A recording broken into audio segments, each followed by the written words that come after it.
Gênese apócrifo. Pseudoepígrafo de Gênesis, livro de Melquisedeque.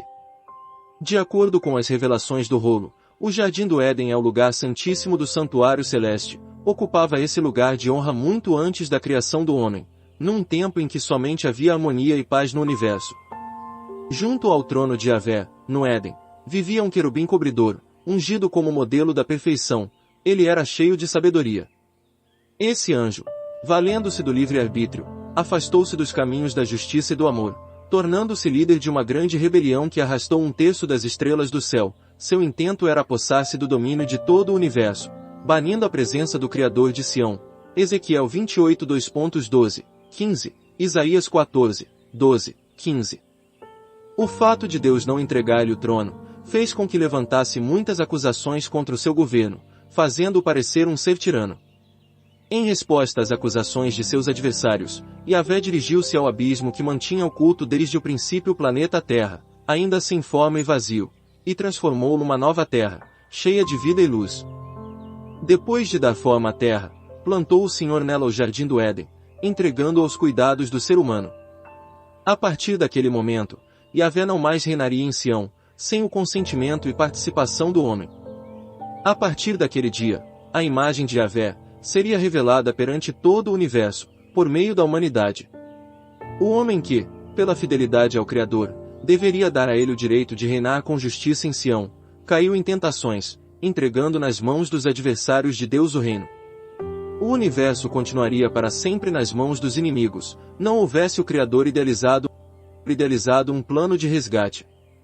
Por meio desse plano, tudo aquilo que foi perdido com a queda de Adão e sua companheira, haveria de ser recuperado por meio da vitória do Messias e de seu povo.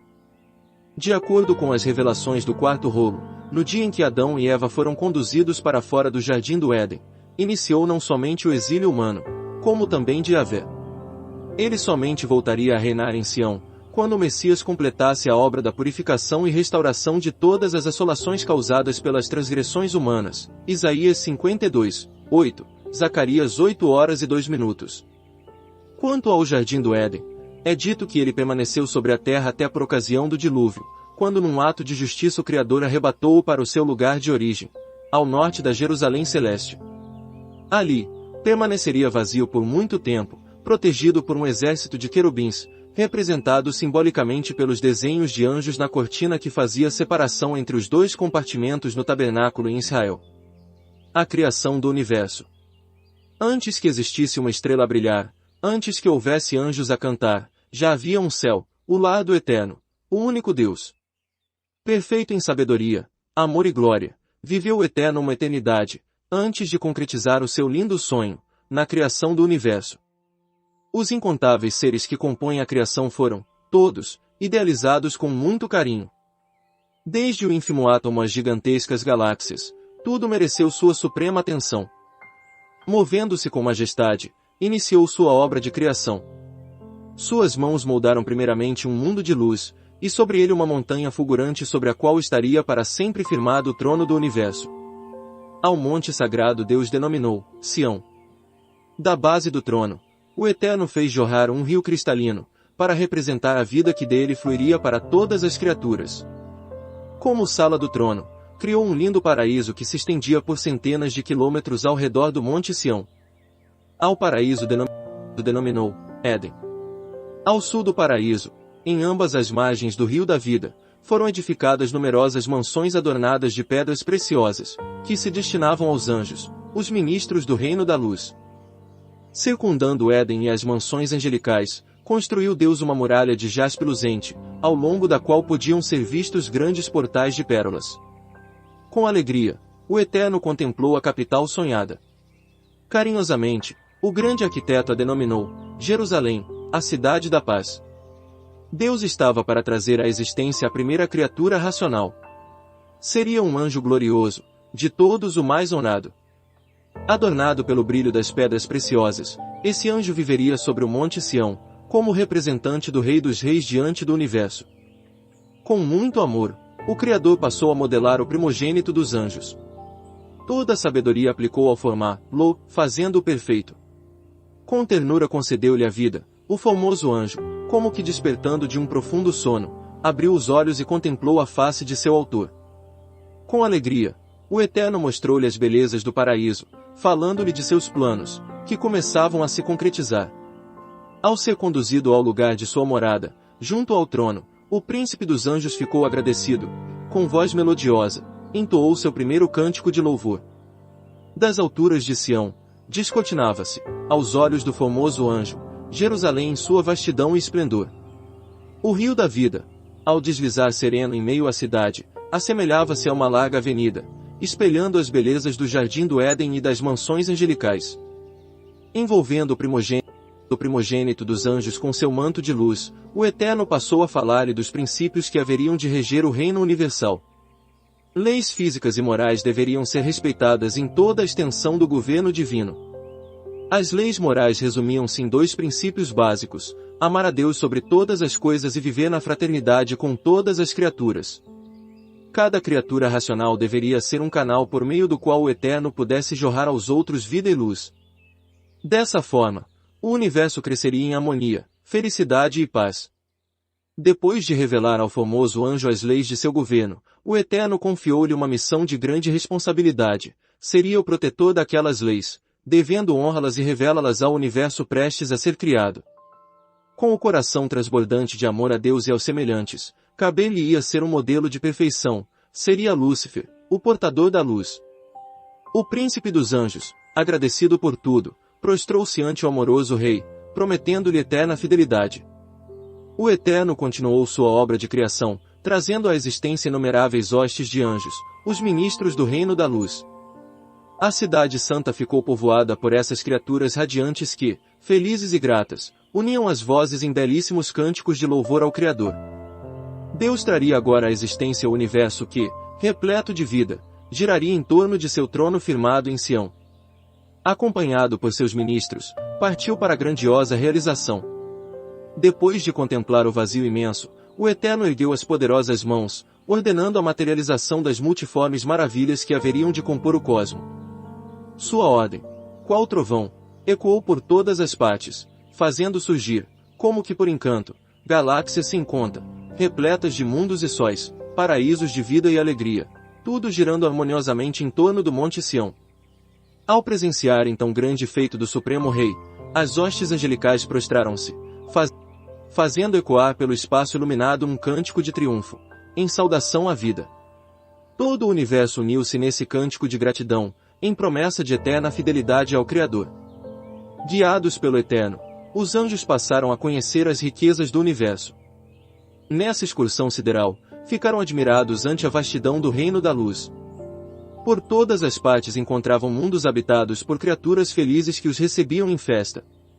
Os anjos saudavam-nos com cânticos que falavam das boas novas daquele reino de paz. Tão preciosa como a vida, a liberdade de escolha, através da qual as criaturas poderiam demonstrar seu amor ao Criador, exigia um teste de fidelidade. Com o propósito de revelá-lo, o Eterno conduziu as hostes por entre o espaço iluminado, até se aproximarem de um abismo de trevas que contrastava com o imenso brilho das galáxias. Ao longe, esse abismo revelara-se insignificante aos olhos dos anjos, como um pontinho sem luz, mas à medida de sua aproximação, mostrou-se em sua enormidade. O Criador, que a cada passo revelava aos anjos os mistérios de seu reino, ficou ali silencioso, como que guardando para si um segredo. As trevas daquele abismo consistiam no teste da fidelidade.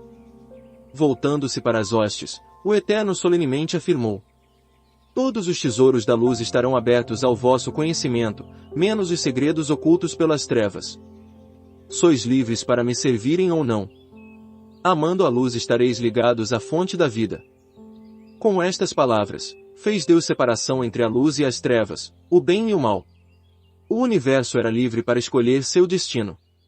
O tão acalentado sonho do Criador se concretizara.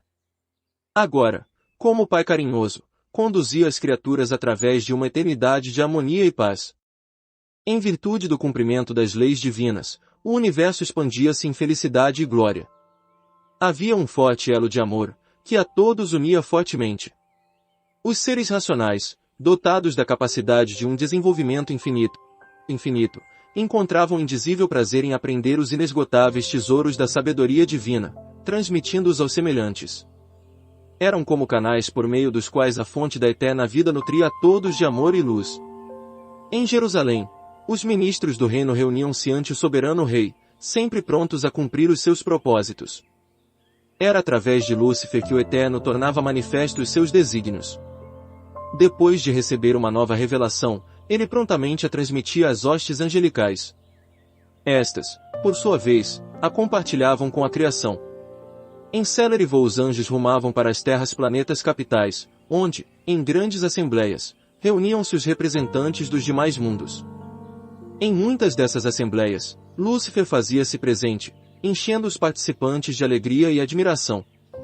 Perfeito em todas as virtudes, ele os cativava com sua simpatia. Nenhum outro anjo conseguia revelar como ele os mistérios do amor do Eterno. O universo, alimentando-se da fonte da vida, expandia-se numa eternidade de perfeita paz.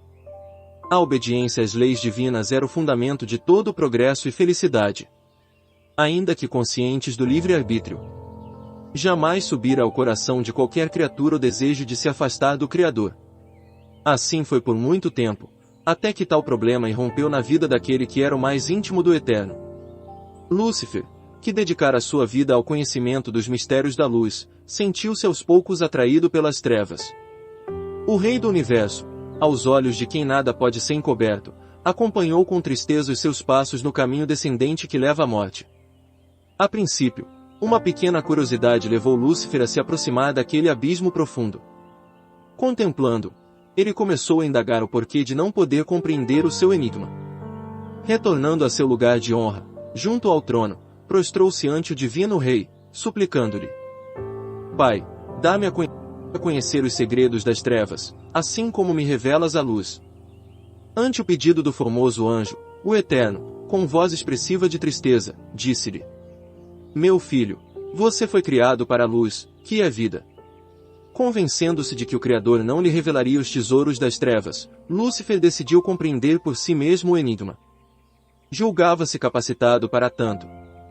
Só Deus sabia o que se passava no coração de Lúcifer.